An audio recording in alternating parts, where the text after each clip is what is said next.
So by that, let's set the scene a little bit and look into some of the transformational changes and the elements of change that we see today and that make the cloud movement so important and so successful today and moving forward. So many of you are probably familiar with many of these buzzwords that you see here.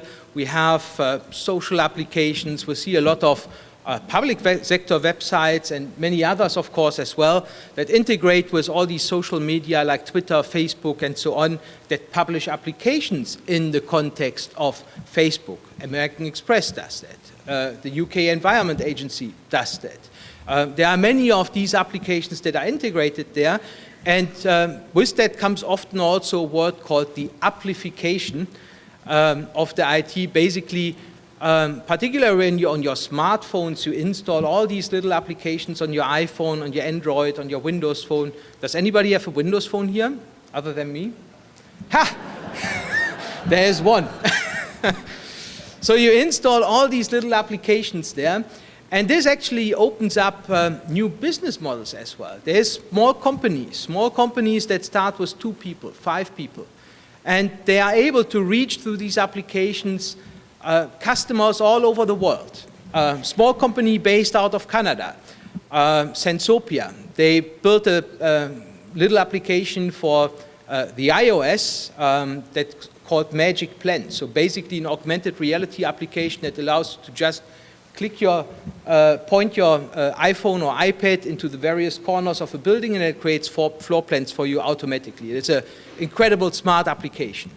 And with this application, they managed to become #1 in like 40 different countries. You can imagine this sort of outreach and sales and marketing value that the cloud, in this case the iTunes cloud, could bring to this company would be something that they could never have been able to do with just 5 people sitting in Canada and 1 in France. Consumerization of IT is the next connecting point to that falls into this. We have more and more devices that want to consume information in different formats. So what was before mainly a desktop went over the laptop and tablet PC. Now we have ecosystems, if you want to call it like that, Steve Ballmer does, around smartphones like the Android, like the iOS, like the Windows Phone, and you reach out to customers that bring these phones into enterprises, into your organizations, and use the same phone that they use for their private communication also at work. I imagine that many of you will also use an iPhone to read and answer emails that you get from work, on iPad, on Android phone. This is the phenomenon of consumerization of IT. It's not centrally managed anymore. It's not the IT department that buys everything. The consumer comes with his devices and expects that he can connect it to the environment that he finds at work and at home. We also see data explosions, and I will give some of the numbers around that. But you know, Hadoop, MongoDB, all these kind of things, these are phenomenons where we see that we are now not talking only about gigabytes, terabytes, petabytes. We are now talking about exabytes, in some regions even about zettabytes. And then we are quickly coming to the point that we need to consider, how do I transport all this information into a repository where you can analyze it? So that is why Hadoop, for example, came and said, hey, if we can't move the data efficiently to one place where we can compute them, then let's move the computing to the data. So that is the distributed file system and the analysis that you can do on this big data that helps you deal with this data explosion. Now, to a certain degree, I would say, if you have all these big data and if you have to analyze them where they are, it might, to a certain degree, be an excuse for not having a good plan to manage the data and the information in the first place. But often it is so, and many of you will have experienced that in the aftermath of launching a new system, you think about, well, maybe I should have done that too, right? And then you can go back to the data, to the log files that you have, and analyze this information. And cloud computing is one of these transformational trends as well. And The reason why this is perhaps more relevant than it was in the past lies in some of these elements of change that we see. If we look back to 1994, if you connected to the internet at that time, you had something like this US robotics modem there, and you had 14,400 bit per second connectivity. Now we are talking about everybody being connected to the cloud. We have as many devices connected to the internet as there is people on the earth. We have an expectation that by 2015, the number of network devices, and that is your car, that is your phone, that is your PC, your tablet, that may be many other things, your fridge partially may already communicate with other systems over the internet. So we expect that by 2015 we will have more than twice the global population of devices that are connected to the internet. And putting that into some other perspectives, some other figures, 1 month after the world's population topped 7 billion, we had 6 billion SIM cards. So that means over-the-air, GSM, 3G connections, devices that are basically using mobile networks to connect to the internet and receive information. And what are these information? A lot of that is actually video. It is already today more than half of the information that is distributed over the internet is video. The Olympic Games, 75 channels were streamed, processed the data and streamed over the internet, leveraging cloud technology to do that and reaching out to billions of people. And in 2015 we expect, or Cisco in this case expects that 86% of the traffic on the internet will be video based. So it only grows. The traffic from wireless devices will already exceeds already today the traffic that we have from wired devices. This laptop here is connected wirelessly to the internet now. Most of your phones are connected. And in total, if we look at some of the behavior of the users of smartphones, there was recently a statistics about Android. They consume about 2 gigabytes of data, depends on the age group a little bit, but on average 2 gigabytes of data per month through their smartphone, through their Android phone. 850 of that, in average, is through a mobile connection, and the rest is through wireless. And that is even considered a low consumption of information through these mobile devices. And then if you look at the incredible amount of IP traffic that is anticipated by Cisco to rise to 1.3 zettabytes of data by 2016, that is just staggering, right? So you see there is more and more demand of consuming, distributing, generating information, and scaling out to that level is something what the cloud should help in a very cost-efficient way. Another element of this change is that we have cheaper and cheaper storage. If we have more data, we need to have a cost-efficient way to basically deal with that. And if we see how the storage price develops, think about the SSD hard drives that we have, the solid-state disks. They started in only 5 years ago at $40 per gigabyte, and now we are down to $1 per gigabyte in that particular storage, which is very high performant and resilient to hardware failures. So you can see if you basically rely on somebody who manages the cost for you and basically has the risk of introducing this new hardware, which will always become cheaper and cheaper, then this is a burden that you don't have to take. Imagine you would have bought a couple of terabytes of SSD disks 5 years ago, then it would probably bugger you that you have wasted so much money compared to the price that you would see today. So if you can basically delegate that risk to somebody else, somebody who manages the infrastructure, and in this case the storage for you, then you are reducing the risk to devalue your hardware yourself. Compute capacity to deal with all this information is also growing. This is a computer that was used 1990 in CERN. That is an institute in Switzerland and France, there at the border, where they collide particles to basically the large quadrant collider that they have there, and do a lot of research around that. It's a very prestigious and very high-tech institute. 1990, this was their web server. This was their internet. This was their cloud. And in fact, they even had a sticker on this device, do not switch it off, right? This is our web presence. Today, if we look at this, this is one of the data centers that we operate. Others have similar data centers, of course, as well. This is one of them, and we operate them all over the world. We do that cost efficiently. We do that in a very secure way, restricting the physical and the logical access to these data centers, making sure that everybody who comes in touch with customer data is security cleared, has only a certain amount of control over this, cannot access your data at all without your permission. So there is a lot of work that goes behind the scenes to make that even in a way that it is resilient to any form of interruption. So think about such a data center, for example, if we have your data there, it is copied at least on 3 different disks. 2 of these disks have to be in at least different racks, so different hardware racks. So even if one complete hardware rack goes down, the data is still in the same data center on a different disk to avoid that you are losing any form of data.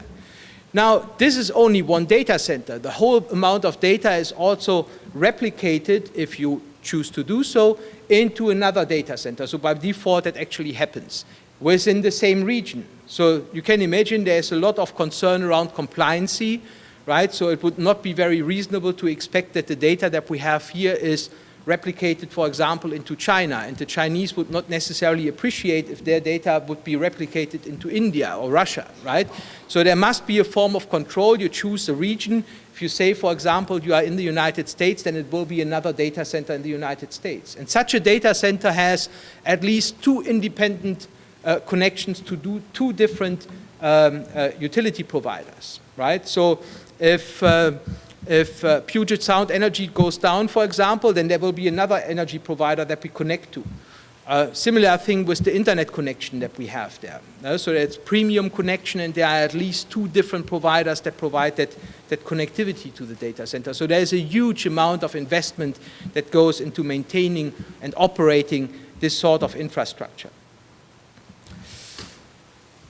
A very important element of change, aside from this amplification that I mentioned, is also how we deal with applications in the web. If you think back to the 90s, many of you will have experienced that. The website was rather static, right? Today, you can see here an application that runs plug-in free in a browser that is from a children's hospital in Boston that created this visualization of the human brain. Basically a web front end that lets researchers explore the data from an MRI scan within the web browser, without a plugin, and in real time. Coming back to some of the miraculous things, I mentioned the huge amount of data that we see.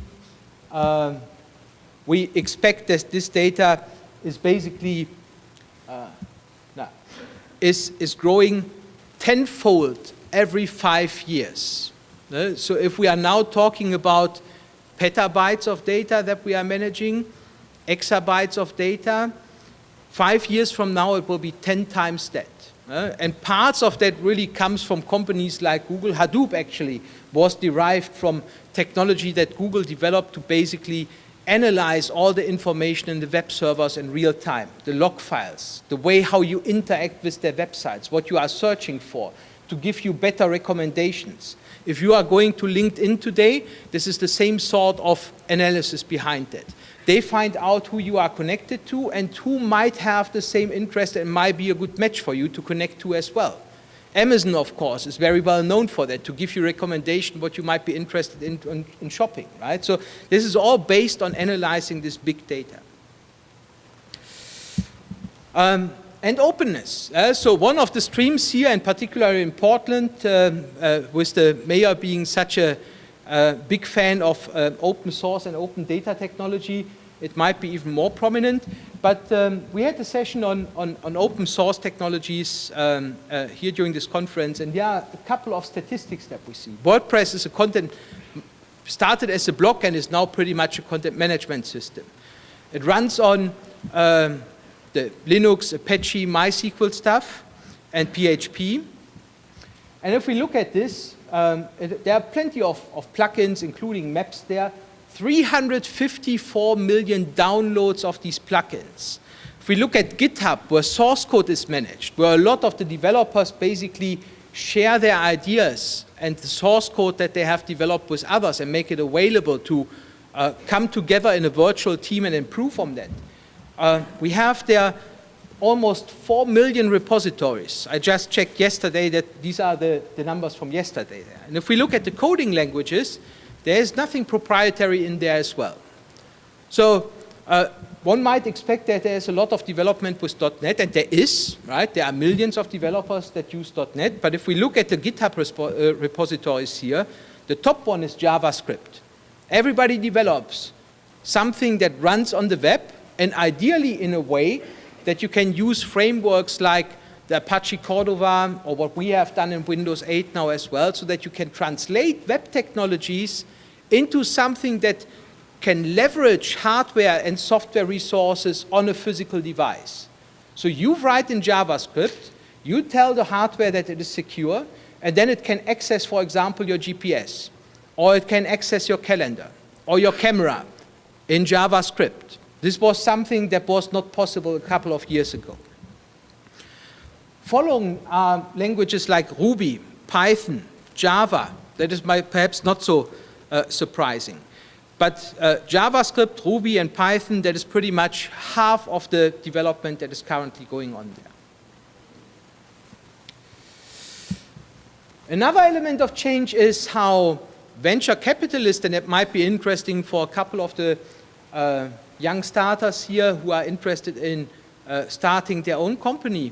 The venture capitalists, they are investing more in young companies. Angel, for example, is one of those. But they are investing less per each company. And the reason why they do that is that previously they anticipated if you want to start an IT business, then you have to upfront invest into a certain amount of hardware to run the application that you have, right?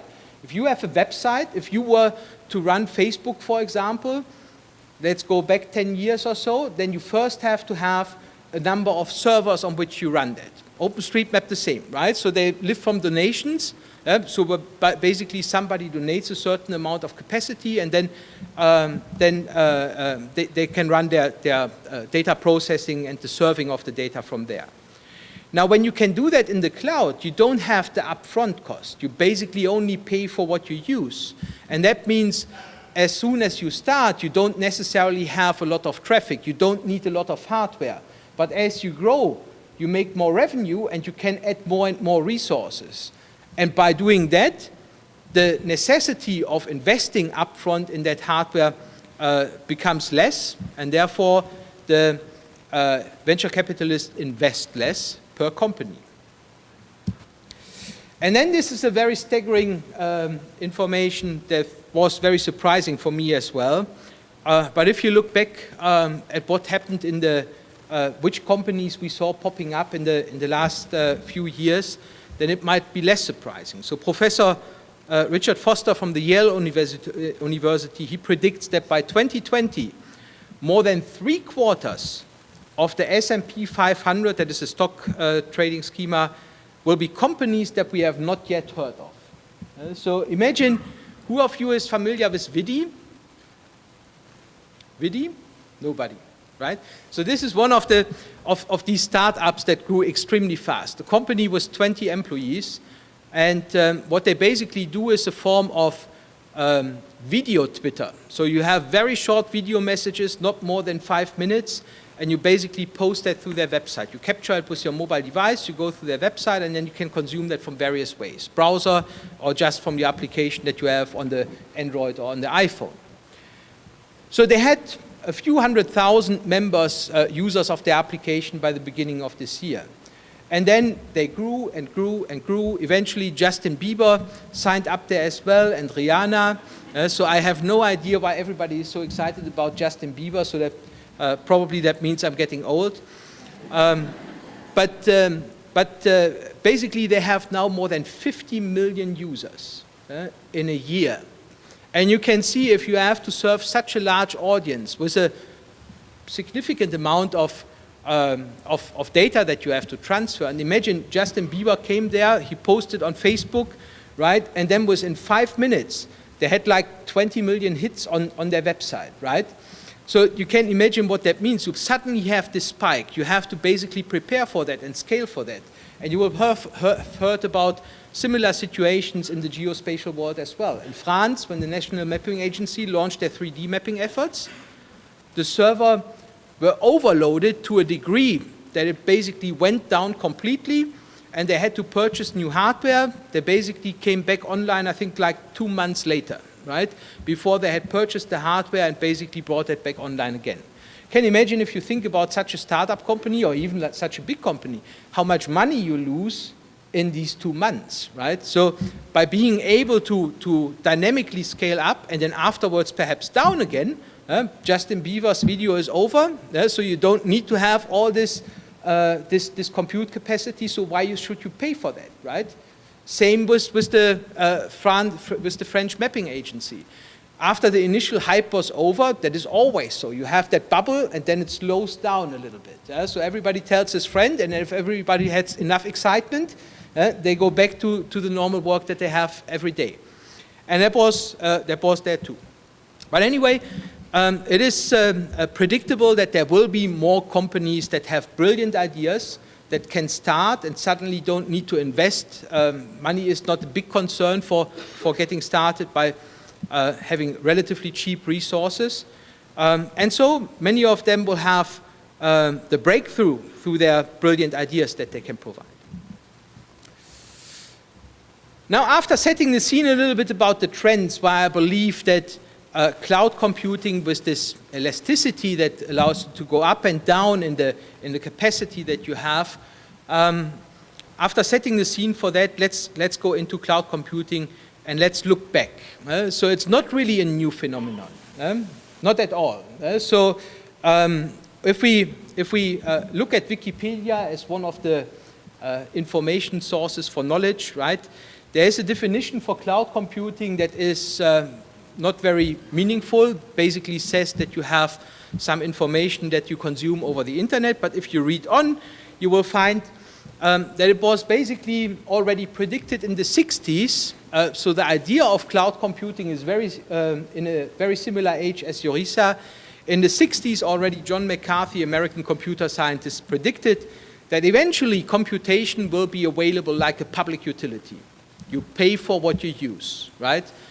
Today you would not consider, not necessarily, well, maybe if you live in the Northwest, then you might want to have your own generator near the house, right? Because you want to prepare for blackouts.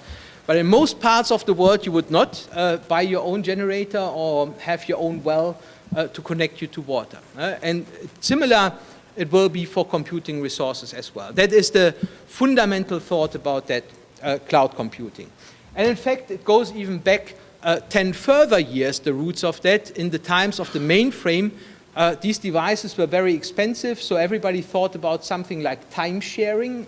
So when you are not working on it, then it doesn't need to rust and get dusty or so and do nothing. Somebody else can work with that, and then basically you can have a better return of invest of that expensive piece of hardware. So some of you might relate to that story with the mainframe, but this is basically the underlying concept that we see today.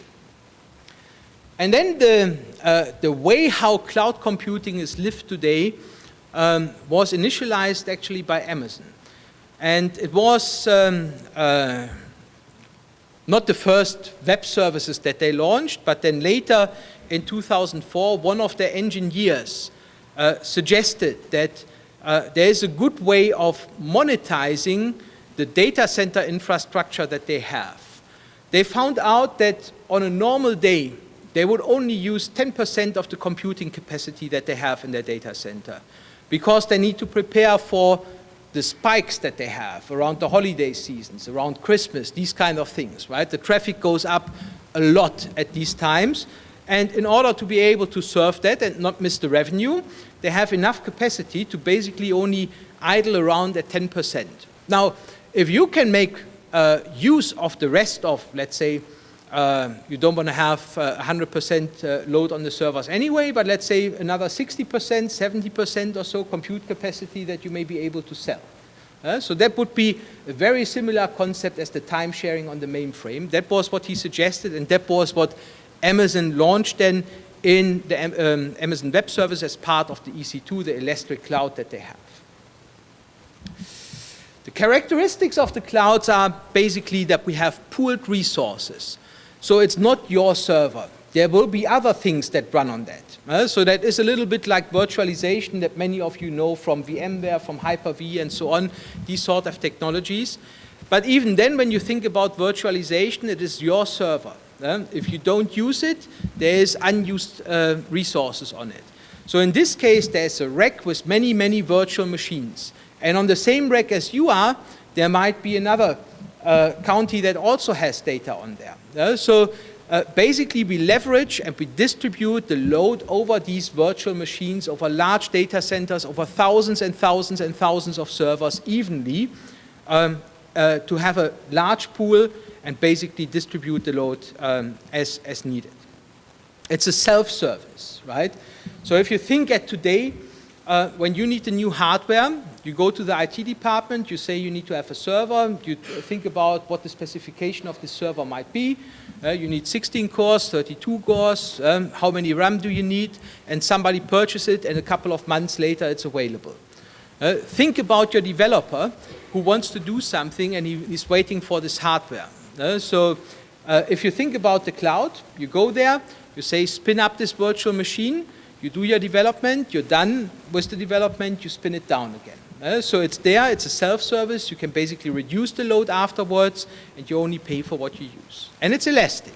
So elastic, this is the part where I say it depends to a certain degree on the pattern of workload that you have. So for a scenario like you have seasonal things, the census, for example, right? When they do their survey, and they have a lot of computation during that time of the year when they do the survey. If you have batch processing, think about the tax office once a year, right, over a 3 months period. You have a lot of computing capacity during that time, and 9 months where you are not dealing with the tax, the server are idling around. So these are the things where the cloud is elastic and gives you the resources that you need when you need it, and you save when you don't. So there are a number of different flavors. So cloud is something that you can run in your own infrastructure. And there will be reasons why you do want to do that. If you are in the intelligence community, you might have concerns around your data, need to know principles that you apply there, where a public place where you store the data is perhaps not appropriate. So here in the United States, it might be less of a concern. If you have a provider who is FISMA compliant, for example, then you know that there is a certain degree of trust that you can put into him. ISO certifications and so on, HIPAA certifications. There's lots of certifications that you can have to build the trust to the customer. But imagine that you have a customer in China, and imagine that the provider of this service is an American company who could potentially think about pulling the Patriot Act, right? And then forcing the American provider of that data to give access to this information. That would not be acceptable for many other countries, right? So there is definitely a scenario where you definitely want to have access to the data on your private cloud and don't want to share it publicly. Infrastructure as a service is then the next step up the ladder. It basically means that you outsource all the resources into a vendor who is managing the underlying hardware, but it remains up to you to manage the levels above that. Platform as the service gives a little bit more management capabilities out to the to the vendor. For example, the operating system is managed and patched by the vendor as well.